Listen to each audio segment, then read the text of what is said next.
वहां के डायरेक्टर साहब से मिला। डायरेक्टर साहब एक बड़ी अच्छी बताए, उन्होंने कहा कि हम लोग अपनी शिक्षा दीक्षा विद्या तो बच्चों को दे रहे हैं, लेकिन जो हमारे प्राचीन काल के ऋषियों का एक लक्ष्य था कि विद्या ददाति विनयम, विद्या दे रहे हैं तो फिर विनय भी आना चाहिए बच्चों में। लेकिन सामान्यतः विद्या लेकर के बच्चे विनय से वंचित हो जा रहे हैं। तो अध्यापक का यह दायित्व है, आचार्य का यह दायित्व है कि बच्चों को विद्या के साथ विनय भी अवश्य ही उपलब्ध कराएं। विनय क्या है? जो आपके अंदर शील है, जो आपके अंदर आचरण है, चरित्र है, गुण है, माता पिता के प्रति सम्मान है, वो भाव जब तक नहीं जागृत होगा, माँ भारती के प्रति सम्मान है, समाज के प्रति सम्मान है और सेवा करने का जो भाव है वही विनय कहलाता है। तो जब भी बच्चों को विद्या दे करके पास आउट करिए तो हमारा आचार्यों से जरूर अनुरोध रहेगा वो देखें कि क्या हमने बच्चों को विनय भी दिया है कि नहीं। इसलिए विनय होना बहुत आवश्यक है। विद्या थोड़ा कम ज्यादा हो जाएगी काम चलेगा, विनय के बगैर माँ भारती की सेवा आप नहीं कर पाएंगे। इसलिए आप लोग जिस क्षेत्र में जाइए उस क्षेत्र के जो गरीब से गरीब लोग हैं, जो वनवासी हैं, आदिवासी हैं, वनों में रह रहे हैं, जिनको कोई सुख सुविधा नहीं है, उनके लिए कार्य करिए। वनवासी आश्रम तमाम तरह से हमारी संगठन, आरएसएस के संगठन सब चला रहे हैं, उनकी सेवा कर रहे हैं ताकि वो उनके जीवन में, जीवन स्तर में सुधार आए। एक कहानी सुना के मैं अपनी बात समाप्त करूंगा। तक्षशिला विश्वविद्यालय का नाम सभी बच्चों ने, आचार्यों ने सुना होगा। कितने बच्चों ने तक्षशिला विश्वविद्यालय का नाम सुना है? हाथ खड़ा करें। ठीक है, फिर भी 40% बच्चे तक्षशिला विश्वविद्यालय का नाम सुने। तक्षशिला विश्वविद्यालय अफगानिस्तान में स्थित था। प्राचीन काल का, पूरे वर्ल्ड का, पूरे विश्व का सर्वोत्कृष्ट विश्वविद्यालय। वहां आचार्य पुनर्वसु आत्रेय योग शास्त्र की, आयुर्वेद की शिक्षा दीक्षा दिया करते थे। उनके कई शिष्य थे, उसमें एक जीवक भी थे जो बहुत बड़े प्रकांड विद्वान थे। जीवक बहुत बड़े आयुर्वेदाचार्य थे।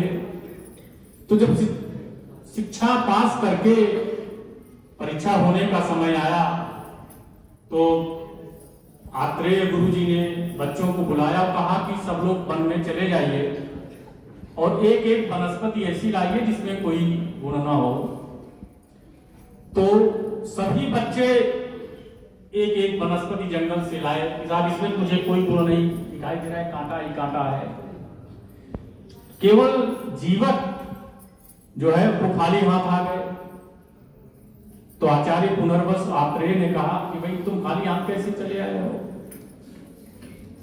तो उसमें बहुत बड़ी बात आती है। आचार्य जीवक कहते हैं अपने गुरुजी से कि अमंत्रम अक्षरम नास्ति, नास्ति भूलो अनौषधम, अयोग्य पुरुषो नास्ति, योगस्तत्र दुर्लभ। कोई वर्णमाला का अक्षर ऐसा नहीं है जिससे श्लोक नहीं बन सकता हो। है कोई वर्णमाला का अक्षर जिससे कोई श्लोक न बनता हो? बताइए आप लोग। सबसे बन सकता है। नास्ति मूलो अनौषधम, उन्होंने कहा कि कोई ऐसा पेड़ पौधा नहीं है जिसमें कोई औषधीय गुण ना हो। अयोग्य पुरुषो नास्ति, कोई भी बच्चा बच्ची अयोग्य नहीं होता है। लेकिन दिक्कत क्या है? योजकस तत्र दुर्लभ। उनको कैसे योजनाबद्ध तरीके से उसके चीजों को, उसके चिंतन को, जो औषधीय गुण है, जो बच्चे में उसके अंतर्निहित क्षमता है, उसको कैसे सामने लाया जाए, कैसे प्रस्फुटित करके समाज के सामने लाया जाए। इस प्रकार का जो योजक होता है, जो आचार्य होता है, वो बड़ी मुश्किल से मिलते हैं।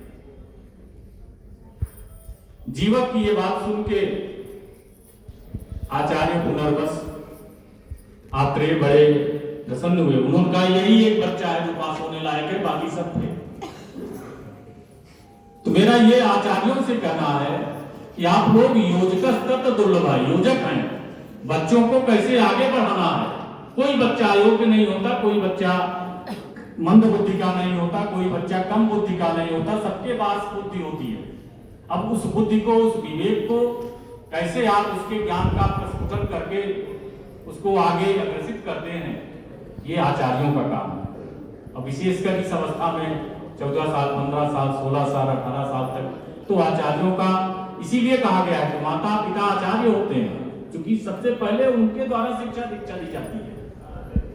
इसलिए जब बच्चा 5 साल 6 साल का रहे तब तक माता पिता का दायित्व है, और उसके बाद जब वो विद्यालय में आ जाता है तो आचार्यों का ये दायित्व है कि वो बच्चे को अच्छी से अच्छी शिक्षा दे करके उसे आगे बढ़ाए।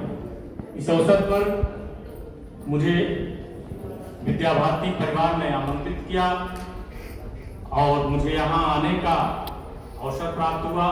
मैं अपने आप को इतने अच्छे कार्यक्रम में आकर गौरवान्वित महसूस कर रहा हूँ। इन्हीं बातों के साथ मैं अपनी वाणी को विराम दूंगा। मुझे एक अन्य कार्यक्रम में जाना है। मुझे यहाँ बुलाने के लिए विशेष रूप से प्रिंसिपल साहब का और पूरे सरस्वती विद्या मंदिर परिवार का मैं आभार व्यक्त करता हूँ। जय हिंद, जय भारत, भारत माता की जय।